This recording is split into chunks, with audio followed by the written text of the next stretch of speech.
بسم اللہ الرحمن الرحیم نحمدہ ونصلی ونسلم علی رسولہ الکریم اما بعد۔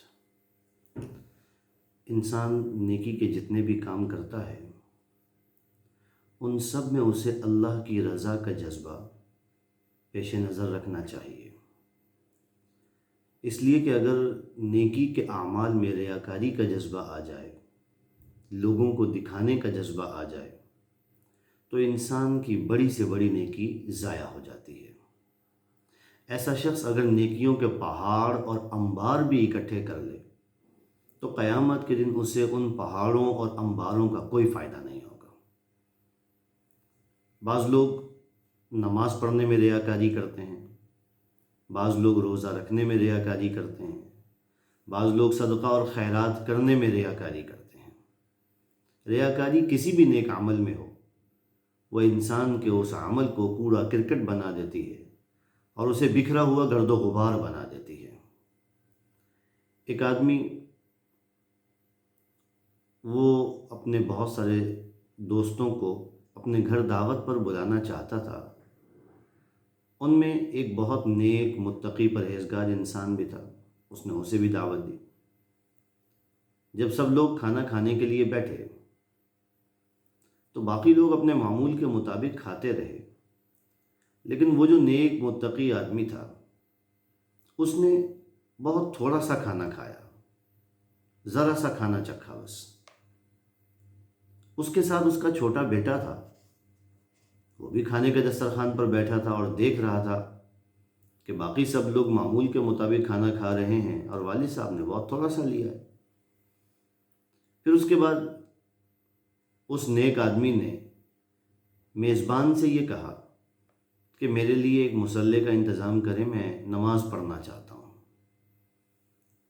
تو اس نے اس کے لیے مصلی کا انتظام کیا۔ اب سب لوگ بیٹھے ہوئے ہیں، آپس میں گپ شپ کر رہے ہیں، اور وہ نیک آدمی نماز پڑھنے کے ارادے سے کھڑا ہوا۔ اس نے نماز کی نیت باندھی تو لمبی نماز پڑھی۔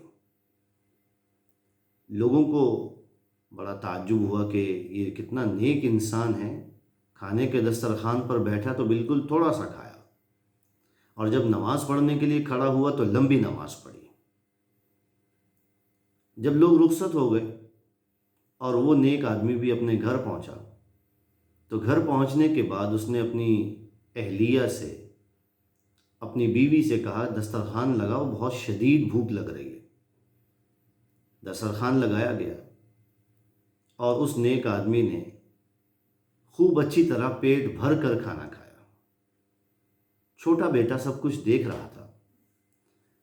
اس نے اپنے باپ سے اس کی وجہ پوچھی کہ آپ وہاں پر دسترخوان پر جب بیٹھے تو آپ نے بہت کم کھانا کھایا، اور نماز پڑھی تو بہت لمبی نماز پڑھی، یہاں گھر آ کر آپ کھانے کی قضا کر رہے ہیں۔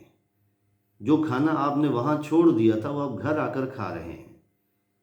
مقصد یہ تھا کہ تاکہ لوگ یہ سمجھیں کہ آپ بہت کم کھانا کھاتے ہیں اور آپ بہت لمبی نمازیں پڑھتے ہیں، آپ کی نیکی اور عبادت گزاری اور تقوی کا رعب لوگوں کے دماغ میں بیٹھ جائے۔ سو آپ نے کھانے کی قضا گھر آ کر کی، مہربانی کریں اپنی نماز کی بھی قضا کریں جو آپ نے وہاں اتنی لمبی نماز پڑھی تھی۔ ریاکاری انسان کے اعمال کا اجر و ثواب اللہ کی بارگاہ میں ضائع کر دیتی ہے۔ اس لیے نیکی کا جو کام بھی کریں خالص اللہ کی رضا کے جذبے سے کریں۔ اس جذبے سے نہ کریں کہ لوگ مجھے کہیں گے کہ بڑا نیک آدمی ہے، لوگ میری تعریف کریں گے، لوگ میری خوشامد کریں گے، اور لوگ کہیں گے کہ صاحب کمال کر دیا آپ نے۔ اپنی خوشامد کے جذبے سے ہرگز کوئی کام نہ کرے۔ بہت سارے لوگ خوشامد پسند ہوتے ہیں اور ان کی خواہش ہوتی ہے کہ لوگ ہمارے آگے پیچھے پھرتے پھریں۔ ایسے خوشامد پسند لوگوں کو خوشامدی لوگ گھیر لیتے ہیں اور ان کی نگاہوں کے اندر گناہ کے کاموں کو بھی اچھا کر کے دکھا دیتے ہیں۔ ہماری مصیبت یہ ہے کہ ہم لوگوں کو خوشامدی لوگ بہت پسند ہوتے ہیں، اور اگر کوئی آدمی خوشامد نہ کرے، چاہے وہ کتنا ہی باصلاحیت ہو اور چاہے وہ کتنا ہی ہمارا خیر خواہ ہو، ہماری نگاہوں سے وہ گر جاتا ہے، اس لیے کہ وہ ہماری خوشامد نہیں کرتا۔ اللہ مجھے بھی اور آپ کو بھی دین کی صحیح سمجھ کی توفیق نصیب فرمائے۔ وآخر دعوانا الحمد للہ رب العالمین.